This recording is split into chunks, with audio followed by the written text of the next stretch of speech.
आप सभी को जय मसीह की। प्रभु सभी को बहुत आशीष दे। तो हम कोशिश करनी है हम लोगों को कि हम नीति वचन पढ़ा करें, जिसमें कि नीति वचन को पढ़ने के द्वारा हम बुद्धि, ज्ञान, समझ की बातें, तरक्की, उन्नति, भरपूरी, छुटकारे की बातें, आशीषों की बातें, बढ़ने की बातें, उठने की बातें और भेद की बातें, गुप्त बातें, किस समय में क्या चुनाव करना चाहिए, शत्रु से कैसे बचना चाहिए, किस समय हमें किन बातों का ध्यान रखना चाहिए, हमारा खाना पीना, चलना फिरना, उठना बैठना, सोना जागना, हमें किस तरीके से कब किस तरीके से कैसे क्या करना चाहिए। बहुत सी बातें परमेश्वर ने हमें सिखलाई हैं, समझाई हैं। एक बिजनेस कैसे करना है, आशीष कैसे पानी है, क्षमा कैसे करना है, प्रेम कैसे करना है, आज्ञा पालन कैसे करना है और दया कैसे करनी है, अच्छी जीवन को कैसे पाना है, पवित्र जीवन में कैसे चलना है, किन बातों से बच के रहना है, किन बातों को आज्ञा पालन हमें किस तरीके से कैसे करना चाहिए, किन बातों से हमें दूर रहना चाहिए। मतलब वो सब कुछ जो एक मनुष्य की ज़रूरत है इस जीवन को जीने के लिए, रोज़मर्रा के काम में हमें क्या करना चाहिए, क्या नहीं करना चाहिए, किन बातों में ज़ुबान पर नियंत्रण रखना चाहिए, क्या मुंह से बोलना चाहिए, क्या नहीं बोलना चाहिए, हमारे मुंह के शब्द कैसे होने चाहिए, अगर हम गलत बोल रहे हैं, गलत विश्वास दिखा रहे हैं या अनाज्ञाकारिता दिखा रहे हैं, क्या खो सकते हैं, क्या नुकसान हो सकता है, क्या किस प्रकार की समस्या आ सकती है, कौन सा दंड आ सकता है। और अगर हम अच्छा कर रहे हैं, आज्ञा पालन कर रहे हैं, प्रभु के भय में चल रहे हैं और वचन, शिक्षा, आज्ञावरण वो सब कुछ कर रहे हैं जो प्रभु चाहते, तो उसके द्वारा हमें क्या आशीष मिलेगी। हमारी उन्नति, तरक्की, भरपूरी, संपूर्णता में परमेश्वर की संपूर्ण होने के लिए ना ये नीति वचन हम सभी के लिए दिए गए हैं। तो अगर हम रोजाना एक एक चैप्टर पढ़ें तो हमारे लिए बहुत ज़्यादा ब्लेसड है। और खुदावन हमसे बात करेगा, खुदा ने हमसे बहुत बात करी, हमें करेक्शन भी दी है। परमेश्वर का आत्मा हमसे बात करेगा किस परिस्थिति में हमें क्या, कैसे, कब, किस तरीके से, कब, क्यों करना चाहिए। अगर हम जो भी कर रहे हैं तो उससे हमें क्या फ़ायदा होगा। अगर हम कहीं जो कर रहे हैं, जो डिसीजन लेने वाले हैं, कहीं वो गलत तो नहीं है। परमेश्वर हमसे बात करता है और बात करेगा। तो नीति वचन हमें रेगुलर पढ़ने की कोशिश करनी है, एक दिन में एक अध्याय। और हाँ, आप इस नीति वचनों के द्वारा परमेश्वर का आत्मा जब आप हमसे बात करेगा तो इस नीति वचन के द्वारा हम अपने आप को तरक्की, उन्नति, चंगाई, छुटकारा, आशीष और बरकतों में, अच्छे डिसीजन मेकिंग में, अपने आप को उठता बढ़ता हुआ तरक्की, उन्नति में, अपने बदलाव को होता हुआ देखेंगे हम। परमेश्वर हमारी ज़िंदगी में काम करेगा, क्योंकि अगर हम प्रभु के वचन को इज्जत दे रहे हैं तो खुदा हमारी ज़िंदगी में काम करेगा। प्रभु अपने वचन को पूरा करने के लिए जागृत है। हम हैरान होंगे, परमेश्वर हमारी ज़िंदगी में ऐसी गवाहियाँ बनाएगा, क्योंकि हमारे चुनाव जो होंगे वो वचन के द्वारा होने पाएंगे। और वो वचन हमें कब, किस तरीके से, कैसे करना है, वो वचन हमें बताए जाएंगे नीति वचन के द्वारा। बहुत से ऐसे वचन। हालेलुया। तो तैयार हो जाओ, तो हम आगे बढ़ते हैं। तो आइए अब हम शुरू करते हैं नीति वचन दूसरा अध्याय। लिखा है, बुद्धि का नैतिक लाभ। हे मेरे पुत्र, यदि तू मेरे वचन ग्रहण करे और मेरी आज्ञाओं को अपने हृदय में रख छोड़े और बुद्धि की बात ध्यान से सुने, बुद्धि मतलब परमेश्वर के वचन और शिक्षा, उसकी चेतावनी की बात ध्यान से सुने और प्रवीणता और समझ के लिए और समझ की बातें मन लगाकर सोचे। समझ मतलब परमेश्वर को खोजना ही समझ है, उसको जानना समझ है। और प्रवीणता मतलब सिद्धता, और सिद्धता और समझ के लिए अति यत्न से पुकारे, बहुत मतलब पूरी हृदय से पुकारे। हाँ भाई, मुझे चाहिए प्रभु, मुझे तेरी समझ चाहिए, मुझे तेरी बुद्धि चाहिए, तेरा ज्ञान चाहिए। और उसको चांदी के समान ढूंढे और गुप्त धन के समान उसकी खोज में लगा रहे, तो तू यहोवा के भय को समझेगा।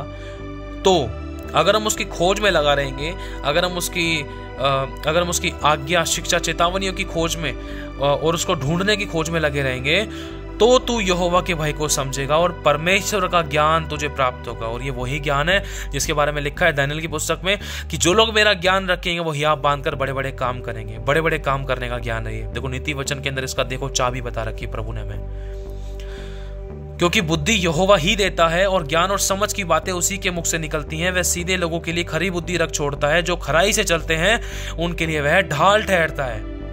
खराई से मतलब जो अंदर बाहर एक से है, शीशे के समान, और पवित्रता पाई जाती है। वह न्याय के पंथों की देखभाल करता है और अपने भक्तों के मार्ग की रक्षा करता है।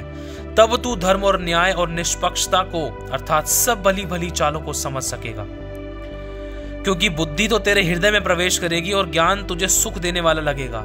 आप बोलोगे, हाँ प्रभु तेरा धन्यवाद, तूने मुझे नॉलेज दी, तूने मुझे ज्ञान दिया, समझ दिया, शिक्षा दी, ताकि मैं इस परिस्थिति में बच पाऊं, इन शत्रुओं से बच सकूं, सावधानी बरत सकूं, सही चुनाव कर सकूं। प्रभु अगर मेरे पास तेरा ज्ञान, तेरी शिक्षा, तेरी चेतावनी, तेरा भय नहीं होता ना, तो आज मैं मर चुका होता या गलत चुनाव करके अपनी जिंदगी को बर्बाद कर लेता या फिर बर्बादी का कारण बन जाता।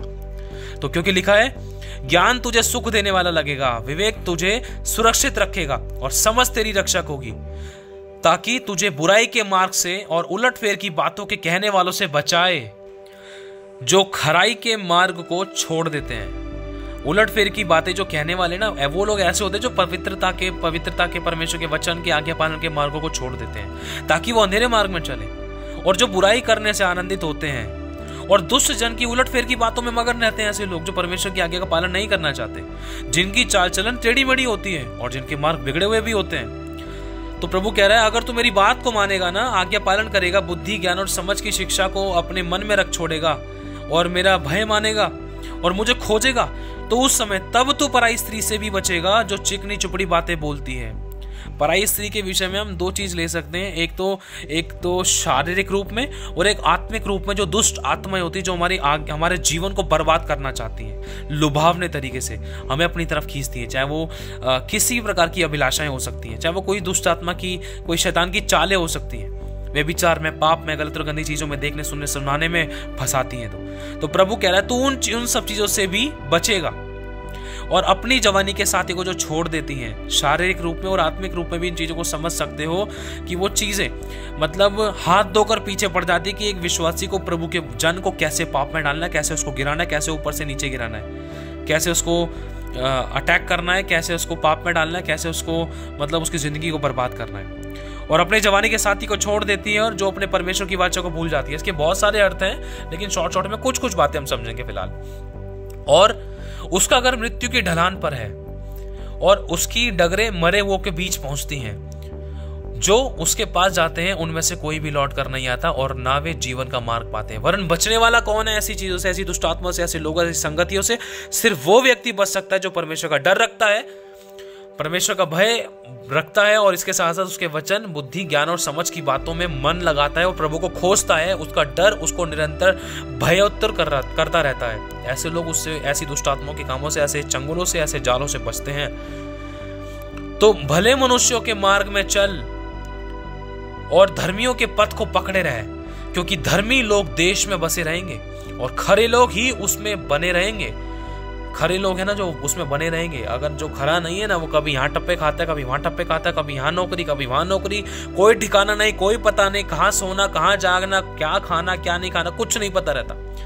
लेकिन क्योंकि धर्मी लोग देश में बसे रहेंगे और खरे लोग ही उसमें बने रहेंगे, और दुष्ट लोग देश में से नष्ट होंगे और विश्वासघाती उसमें से उखाड़े जाएंगे। विश्वासघाती, हमें प्रभु के वचन के साथ है ना विश्वास योग्य रहना है, विश्वासघाती नहीं बनना है। हालेलुया।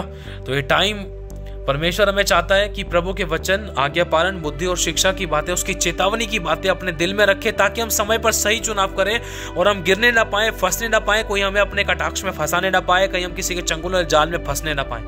प्रभु का वचन, उसकी चेतावनी, उसकी शिक्षा है, उसकी आज्ञाएं हमें बताती रहती है, दरवाजे पर खटखटाती रहती है, हमारे दिल और दिमाग पर दस्तक देती रहती है। नहीं बेटा, ये चुनाव मत करना, इस संगति में मत जाना, ये काम मत करना, देख वचन में ऐसा लिखा है, वैसा लिखा है, ये नहीं करना, वो नहीं करना, ऐसा करेगा तो ऐसा हो जाएगा। प्रभु का वचन हमें समय समय जागरूक करता है ताकि हम मृत्यु का कौर ना होने पाए, वरन सही चुनाव करके जीवन पाए, आशीष पाए, उद्धार पाए और आशीष और उद्धार का कारण बने। प्रभु आशीष दे आप सभी को। जय मसीह की।